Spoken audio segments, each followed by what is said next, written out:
Have you ever tried to make Spanish rice and it comes out a little sticky? Or so dry it sounds like toenail clippings hitting the plate?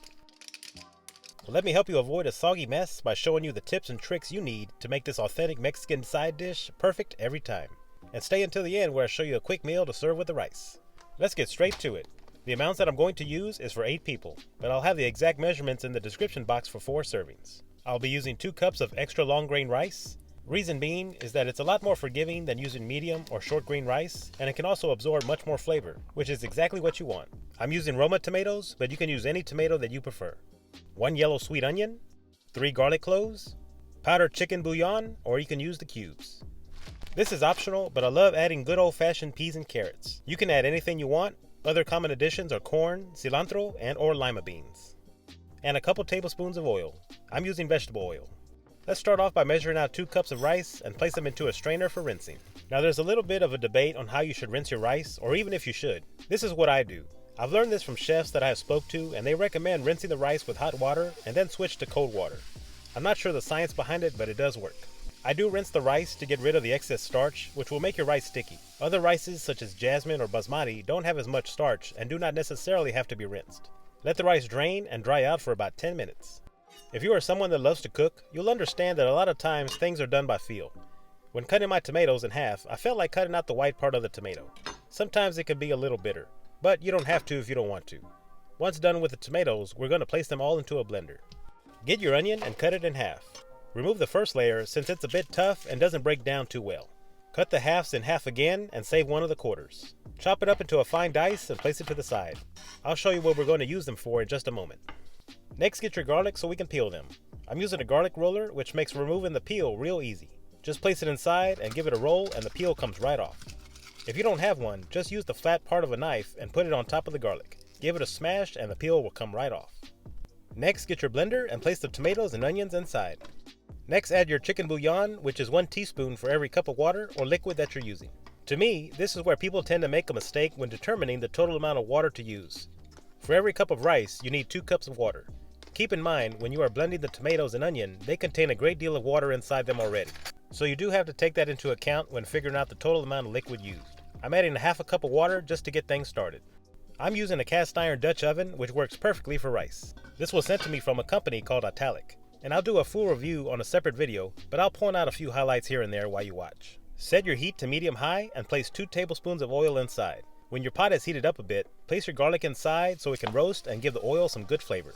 Once the garlic is browned, place inside the blender and give it a good blend in order to break down the tomato skins. Here's exactly what I was explaining earlier. I added only half a cup of water, but the tomatoes and onions had about 3 cups of water just by themselves. I'm going to add enough water to get to the 4 cups of liquid that we need. Give it a short blend to mix it up. Place your chopped onions into the pot and cook for about 2 minutes. This will incorporate a nice onion flavor to the rice and to the oil itself. After a couple of minutes, pour in your rice and give it a good mix so it can coat with the seasoned oil. What we're looking for is to achieve a light brown color to the rice. After about 3 minutes, the rice will look just like this. Now it's time to add our blended tomato-onion mixture. And if you're using any vegetable additions like peas and carrots, now is the time to add them. Give it a good mix and cook until it starts to simmer. Once it starts to simmer, add a serrano pepper for garnish and place the lid on. Turn the heat down to low, but not too low or the rice won't cook all the way and it'll be hard in the middle. Cook for 15 minutes. Now I used to place a paper towel under the lid so it could get a tight seal, but with this new pot from Italic, it's super well made and has a tight seal all on its own. Exactly what you want when making rice. I'll leave a link in the description with a discount code for you if you're interested. While the rice is cooking, I'm going to make some queso fresco enchiladas with some avocado green salsa to go with the rice. I will leave the ingredients in the description box and will also make a separate video in the near future dedicated to the enchiladas I make in this video. Blend all the vegetables up and add avocado and cilantro. Blend one more time. Fry the salsa for about a minute in a hot pan with oil. Give it a mix until well blended. Get some corn tortillas and dip them into the salsa for a few seconds to warm them up. Not too long or the tortillas will fall apart. Place them onto a pan. Crumble the queso fresco to the size you want and place it into a bowl. Fill the tortillas up with your filling and roll them up.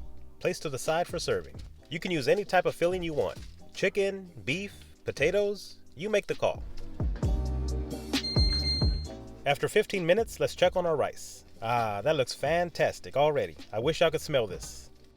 At this stage, grab a fork and just fluff up the rice a bit to mix in some of the tomato that has floated to the top. Place the lid back on and turn off the heat. Let sit for 5 minutes. After 5 minutes, the rice is completely done. Here I'm just mixing up the rice a bit to show you what it looks like. It has great color, it's fluffy, and smells amazing.